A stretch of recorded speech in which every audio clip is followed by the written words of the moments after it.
Bonjour à tous et bienvenue dans le flash d'information. L'entreprise chocolatière Sako Barry Callebaut célèbre ses 60 ans d'existence en Côte d'Ivoire. Un anniversaire sous fond d'inauguration de la toute première unité de production de chocolat de l'entreprise en Côte d'Ivoire. Inauguration faite en présence des membres du gouvernement, Kobena Kwasi Adjoumani et Sidi Tiemoko Touré. Le témoignage de Dangui Dangui. La Côte d'Ivoire a franchi un cap dans sa dynamique de transformation locale de ses matières premières, avec l'inauguration ce jeudi de la première ligne de production industrielle de chocolat de Barry Callebaut en Afrique de l'Ouest. En tant que leader mondial de fabrication de produits de chocolat et de cacao de haute qualité, nous apportons une expertise et un engagement inégalé en matière de développement durable en Côte d'Ivoire. Cette ligne de production n'est pas limitée aux machines, mais les valeurs, les compétences, les partenaires et les processus qui nous permettent de transformer des fèves de cacao en chocolat qui ravissent le consommateur du monde entier. Sako Barry Callebaut inaugure sa première unité de production de chocolat dans le pays au moment où l'entreprise souffle la 60e bougie de sa présence en Côte d'Ivoire. Un exemple de résilience et de vision selon les autorités qui invitent les autres opérateurs économiques à s'inspirer. En 2050, la CEDEAO, ça sera 1 milliard de consommateurs et l'Afrique, 2,5 milliards de consommateurs. Et il faut se positionner maintenant parce que le présent et l'avenir, c'est ici en Afrique avec une classe moyenne émergente. Aujourd'hui, la société Sako représente un modèle à suivre.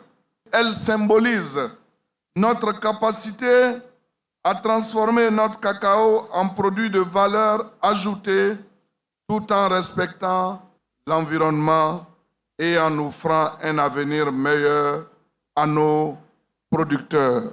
L'entreprise Sako Barry Callebaut, c'est une présence en Côte d'Ivoire depuis 1964 et plus de 700 emplois créés. Ils sont au nombre de 4. Ils sont agents de l'ONEP, l'Office national de l'eau potable, et ils viennent d'être admis pour l'agrégation au CAMES, le Conseil africain et malgache pour l'enseignement supérieur.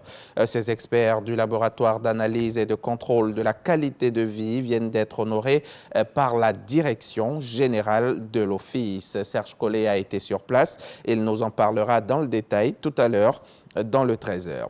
Une plainte a été déposée hier jeudi par la Fédération africaine des descendants de tirailleurs sénégalais contre Cheikh Oumar Diagne, ministre et conseiller à la présidence de la République sénégalaise, après qu'il a qualifié à la télévision les tirailleurs de Thiaroye de traîtres.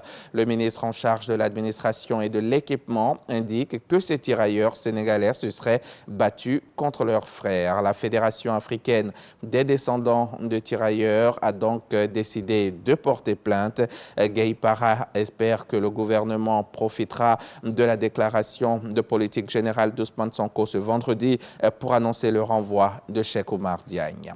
Les députés sud-coréens ont voté ce vendredi la destitution du président par intérim Han Duck-soo, l'accusant d'avoir activement participé à l'insurrection après la tentative avortée de son prédécesseur Yoon Suk-yeol d'instaurer la loi martiale le 3 décembre dernier. Sa destitution intervient 2 semaines après celle du chef de l'État, qui doit encore être confirmée ou infirmée par la Cour constitutionnelle. Situation inédite donc, un président et son premier ministre qui assuraient l'intérim, destitués successivement par les députés. Sur les 192 qui ont voté, 192 ont voté pour la destitution. Et pour l'instant, c'est le vice-premier ministre et ministre des Finances qui assume la gestion des affaires courantes.